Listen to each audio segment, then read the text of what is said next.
what it needs to reach before I send judgment down upon them. And guess what? That's the same picture we have in the New Testament. Not that we're going to be judged by an army coming from another land, but that God is being patient with us now, giving us every opportunity to repent, but that if we reject God's offer, we will eventually be judged. So we find the same picture all along. And yes. Okay, we're going to take another call. I believe it's Midawi. Good evening.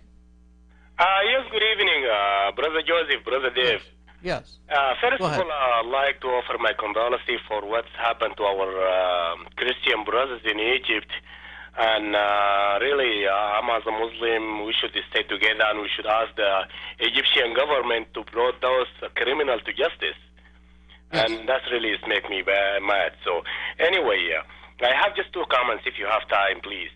First of all, as you know, the Christian as a minority, they are not the majority in the Middle East, which is they call it the Muslim country, which is our own belief those the Muslim country. They have nothing to do with Islam, Middle East. I'm talking about the government, of course. And if, I mean, like the Holy Quran tell us as a Muslim and teach us as a Muslim to kill all Christian and Jewish, believe me, Brother Joseph, if that's true, and we as a Muslim and we follow it, Brother Joseph, you wouldn't be alive by now. And the last caller, Brother Osama. So we are a Muslim. The only thing, brothers, please, I'm asking you to understand Islam and to try to translate it in the right way, not by the way how you like it. And thank you very much, and God bless you. I don't know. He's trying to say there is two kinds of Islam, the government Islam, or...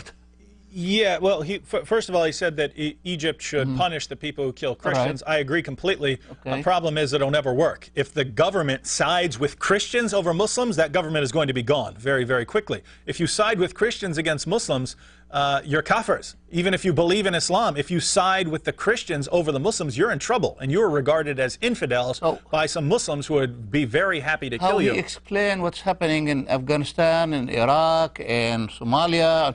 All of these, how he explains that? Everywhere, Muslims are killing Christians, raping, kidnapping and raping Christian girls, forcing them to convert to Islam. The government almost never does anything. Why? Because if they side with the Christians, if they agree with the Christians and say, we're going to defend the Christians, they're in trouble. They're in trouble. And the people are going to attack them. Now, our friend said that we're saying that the Quran commands Muslims to kill all Christians and Jews, and he says, well, it can't be that because then you'd all be dead. Well, first of all, it's obvious that not all Muslims follow what the Quran teaches. But second of all, that's not what we're saying. We're saying the Quran commands you to fight Jews and Christians until we're subjugated to Islam, until we're subjugated to Islamic rule and we understand our inferior position. Now, you can say whatever you want. That is what the Quran teaches. Read Surah 929. Read the commentaries on Surah 929. Muslims are commanded to fight us until we are subjugated and understand our inferior position. Now, does that mean all Muslims are going to do that? No. Some Muslims grow up around Christians and they don't understand the Quran very well, and it never occurs to them to go around killing all the Christians around them.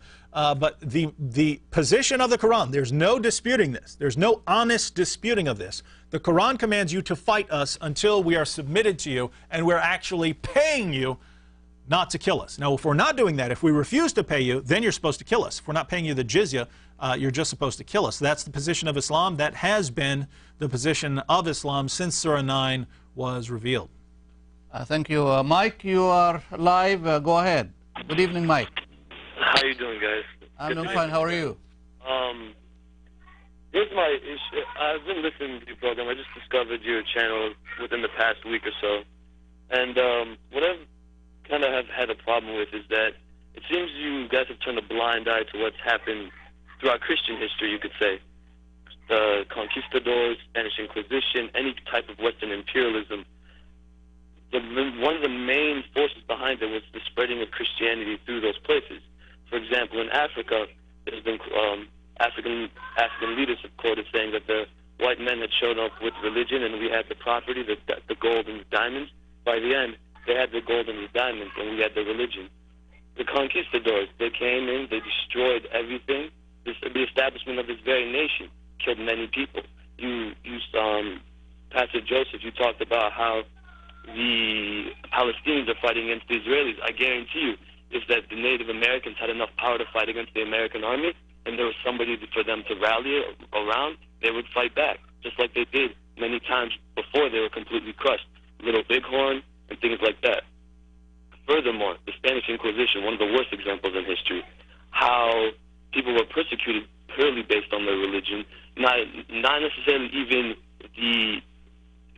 not even them being Christian, but being Catholic, understanding the Spanish version of Catholicism.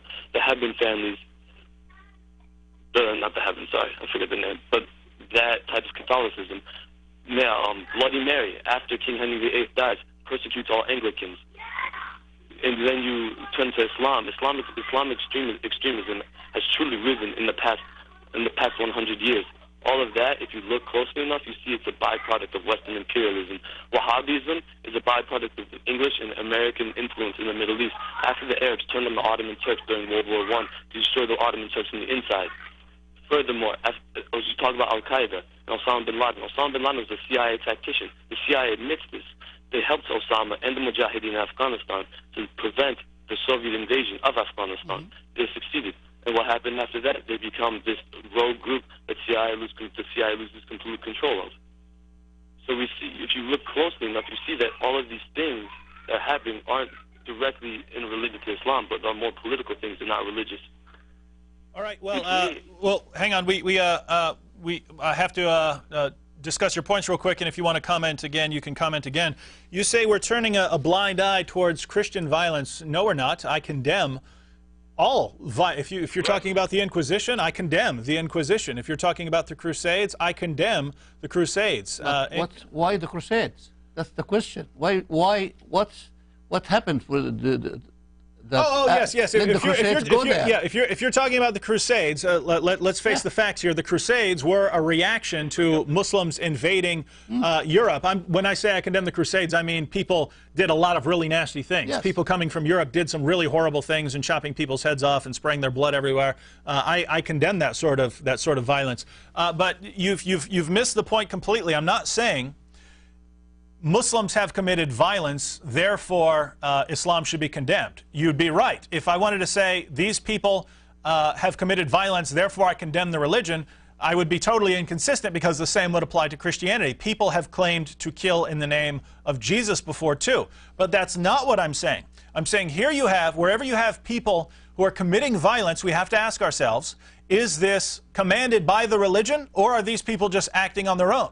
For instance, if we turn to Islam and when Muslims kill, I look to Islamic teachings and Islamic teachings said, never kill, well then I would say, okay, it's not Islam. Islam's not the problem. These people are just ignoring what Islam actually teaches. But that's not what happens. When I see people committing terrorist acts in the name of Islam, I go to the Muslim sources, and that's exactly what they're supposed to be doing. So here I say, I don't just condemn what the people are doing. I say they're doing something that is commanded by their religion. And so the religion itself commands violence.